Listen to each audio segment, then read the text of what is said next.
नमस्कार दर्शकों, आप देख रहे हैं मोबाइल न्यूज 24। मैं हूं अभिषेक कुमार। इस वक्त हम लोग मौजूद हैं बदरपुर विधानसभा क्षेत्र के बदरपुर वार्ड में और यहां के निगम पार्षद प्रतिनिधि राजू निर्मल जी हमारे साथ जुड़ रहे हैं। इनकी धर्मपत्नी मंजू राजू निर्मल यहां के निगम पार्षद हैं।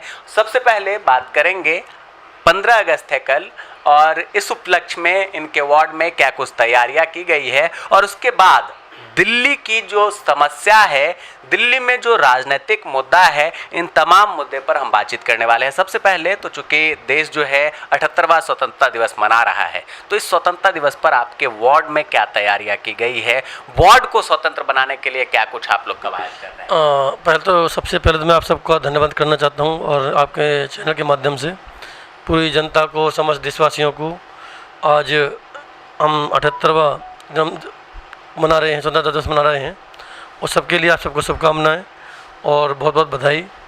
और आज उन सपूतों को भी हम नमन करते हैं जिन सपूतों की वजह से जिन्होंने शहीदी हमारे देश के लिए हुए, तो उनको सपूतों को नमन करते हुए उनको विनम्र श्रद्धांजलि अर्पित करते हैं, क्योंकि बदौलत आज हम यहाँ बैठे हुए हैं।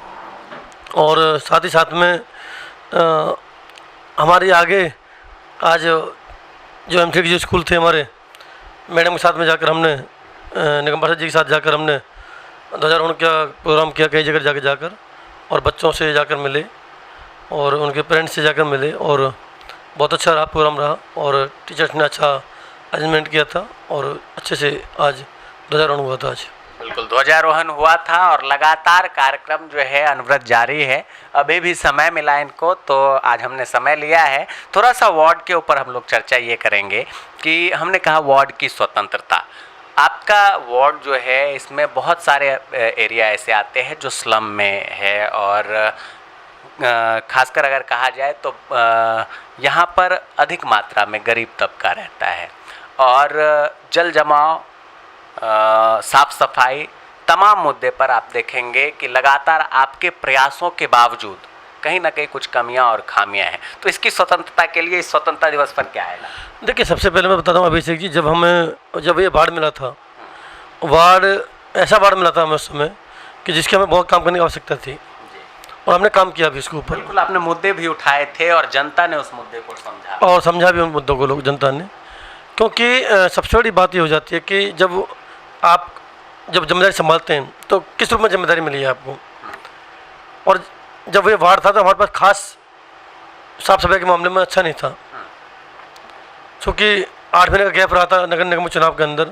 उस दौरान बहुत सारी कमियां रहीं, पहले से भी और काफ़ी कमियां रही थी जो ठीक नहीं हो पाई थी।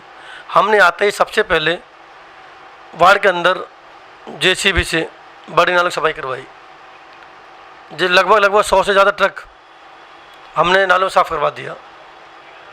दूसरा, हमने जहाँ कूड़े ढेर थे, बड़े बड़े ढेर, उनको हमने लोडों के द्वारा उठवाया गया और ट्रकों से फेंकवाया गया कूड़ा बाहर। रात में जग कर 12 बजे, 2 बजे, 1 बजे तक हम खुद अगर उस काम को खड़े होकर करवाते हैं, ताकि लोगों को सहूलत मिल सके, राहत मिल सके। पहले कूड़ा कई दिन नहीं उठ पाता था, लेकिन अब कूड़ा टाइम से उठ जाता है। कहीं थोड़ी सी दिक्कत प्रॉब्लम ये आ रही है, क्योंकि वो प्रकाश डालना जरूरी है आपके माध्यम से, क्योंकि अभी स्टैंडिंग कमेटी बनी नहीं है, और ना ही जोन कमेटी बनी है, ना ही वार्ड कमेटी बनी है, जिसका दिक्कत ये आ रही है उसमें कि जब तक स्टैंडिंग कमेटी नहीं बनेगी, क्योंकि DDSL एक कंपनी, कूड़ा उठाने वाली कंपनी है यहाँ पर, उसकी गाड़ियाँ पर चलती हैं और वो कूड़ा उठाती है। उसकी गाड़ी लगभग 1.5 से 2 साल पहले उसका टेंडर खत्म हो चुका है। अब वो एक्सटेंशन में चल रही हैं। वो एक्सटेंशन चलने के बाद में क्या है, वो गाड़ी पुरानी हो चुकी है, कंडेम हो चुकी हैं, तो कई बार उनके ब्रेक डाउन हो जाते हैं, ख़राब हो जाती हैं। तो जिस दिन वो ख़राब हो जाती हैं उस दिन कूड़ा नहीं उठ पाता, तो बड़ी समस्या कई बार सामने आ जाती है। तो वो उम्मीद है कि अब वो इसलिए मामला लटका हुआ था कि जो एक अपना नॉमिनेट जो पार्षद हुए थे, जो सुप्रीम कोर्ट में जो मामला था, उसके समय वो मामला लटका हुआ था। उम्मीद है कि अब जल्दी वो स्टैंडिंग कमेटी बन जाएगी। तो दिसंबर तक शायद इनका टेंडर है DDSL का, कूड़ा उठाने वाली कंपनी का। तो देखो, अगर वो आगे एक्सटेंड होता है या फिर नई गाड़ियाँ हमें मिल जाती हैं, नई गाड़ियाँ मिल जाएंगी तो अच्छे से कूड़ा और ज़्यादा अच्छा उठ पाएगा। जो गाड़ी 2 चक्कर लगाते वो 4 चक्कर लगा के आएगी, और कूड़ा बेहतर से उठा पाएंगे। तो अभी मेन समस्या हमारे पूरे वार्ड के अंदर मैं बताता हूँ आपको अभिषेक जी, जब हम आए थे तो पूरे वार्ड गौतमपुरी में हो गया या और भी जगह हो गया, तो जगह जगह पानी भर जाता था।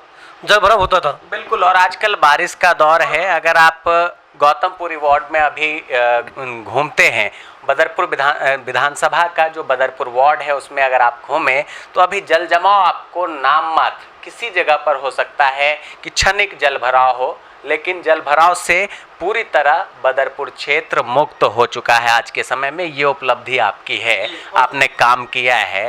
अब मैं थोड़ा सा चलूँगा आगे रणनीति। हमने कहा कि विधानसभा चुनाव पर भी बात करेंगे, दिल्ली की समस्याओं पर भी बात करेंगे। सिसोदिया जी छूटकर बाहर आए हैं, तिहाड़ से निकले, और भाजपा के कुछ नेताओं ने टिप्पणी दी कि 4 दिनों की चांदनी फिर अंधेरी रात। तो तिहाड़ से तो आप छूटकर आ गए, लेकिन तिहाड़ आपका इंतजार कर रही है, बरी तो नहीं हुई। देखिए, भारतीय जनता पार्टी का एक ही मामला है कि किसी भी तरीके से आम आदमी पार्टी के नेताओं को बदनाम करना, उनको जेल के अंदर डाल देना, झूठे मुकदमों के अंदर डाल भेज देना, क्योंकि सारी एजेंसियां उनकी हैं। और आज सिसोदिया जी जब बाहर आए हैं तो कार्यकर्ताओं के अंदर, पार्टी के अंदर बहुत उत्साह है, और पार्टी के कार्यकर्ताओं के साथ साथ में जो दिल्ली की जनता है वो बहुत खुश हैं कि आज जिन्होंने दिल्ली के शिक्षा क्षेत्र के अंदर बदलाव, इतना बड़ा बदलाव करके रख दिया, क्रांति ला दी शिक्षा क्षेत्र के अंदर। जिन बिल्डिंगों के अंदर आके में आदमी घुसने से डरता था, जो लोग अपने बच्चों को छोड़ते डरते थे कि भाई हमारा बच्चा जा रहा पढ़ने के लिए, कोई छत ना गिर जाए, कोई बिल्डिंग ना गिर जाए, आज उस जगह पे उन्होंने शानदार बिल्डिंग खड़ी कर दी। एक्सट्रक्चर उनको ऐसे दे दिया कि आज दिल्ली के नहीं पूरे देश और पूरी दुनिया के अंदर उनकी तारीफ होती है। तो ऐसी शिक्षा क्रांति लाने वाले हमारे मनीष सिसोदिया जी बाहर आए हुए हैं, बड़ी खुशी है, और हम चाहते हैं कि और दोनों ताकत के साथ वो काम करेंगे। और आप देख रहे हैं कि वो जैसे ही बाहर आए हैं उन्होंने अपना काम चालू कर भी दिया है। एक्शन मोड में है, पद यात्रा वगैरह भी जारी आज से शुरू हो गई है। बिल्कुल बिल्कुल एक्शन मोड में है, और जनता के बीच में जा रहे हैं, और जनता से अपनी बात रख रहे हैं, और जनता भी अपनी बात उनसे कहेगी। तो बहुत लोग बहुत उत्साहित हैं, पार्टी के सब लोग उत्साहित हैं, हम भी सब लोग उत्साहित हैं। आने वाले चुनाव, विधानसभा चुनाव के अंदर निश्चित ही पहले से ज़्यादा ये इतना बड़ा बदलाव होने जा रहा है कि पहले से ज़्यादा सीटें मिलने में आम आदमी पार्टी को, और आम आदमी पार्टी जीतने जा रही है अरविंद केजरीवाल जी के नेतृत्व में। आखिर में राजू निर्मल जी, मैं आपसे ये सवाल करूंगा, तिरंगे पर भी अब राजनीति होने लगी है, नहीं होनी चाहिए। आतिशी जी की जगह कैलाश गहलोत जी को तिरंगा फहराने के लिए एलजी साहब ने नामित किया। इसमें आपको लगता है कि राजनीति है, या फिर एलजी साहब ने जो किया है वो ठीक किया है? देखिए, पहली बात तो ये है कि तिरंगा फहराने को लेकर कोई राजनीति होनी नहीं चाहिए, और ये एलजी साहब को भी सोचना चाहिए, और इस मामले में बिल्कुल भी गौर नहीं करने देना चाहिए था। लेकिन एलजी साहब ने कहने को कहा कि हम इनको नहीं करा कि कैलाश गहलोत जी कर रहे हैं, तो हमारे कैलाश गहलोत जी सम्मानित हमारे व्यक्ति हैं और मंत्री हैं, तो कोई बात नहीं। अगर झंडा फहराने का काम है तो आतिशी जी करें या कैलाश जी करें, बात तो ये कि हमारी पार्टी अलग तो है नहीं, हमारे अब सब लोग अपने हैं, तो कोई दिक्कत नहीं है। अरविंद केजरीवाल जिसको आदेश दे दिया है वो नहीं करके उन्होंने कराया, लेकिन कैलाश जी साहब को सोच विचार करना चाहिए। अगर कैलाश आतिशी जी करती तो क्या बिगड़ जाता? बिल्कुल, तो ये सब जो है वो अरविंद जी के सच्चे सिपाही हैं, चाहे आतिशी जी हो, कैलाश गहलोत जी हो, या राजू निर्मल जी हो, या फिर मनीष सिसोदिया जी हो। इनका सीधे तौर पर कहना है कि हम सब आम आदमी पार्टी के सिपाही हैं, अरविंद केजरीवाल जी के सिपाही हैं, और स्वतंत्रता दिवस को धूमधाम से हम लोग मना रहे हैं, मनाएंगे, वार्ड को भी जल्द स्वतंत्र बनाएंगे, जो समस्या है इन समस्याओं से निजात दिलाएंगे। ये राजू निर्मल जी का कहना है। आप तमाम दर्शकों का बहुत बहुत धन्यवाद। कैमरा पर्सन राज के साथ मैं अभिषेक कुमार।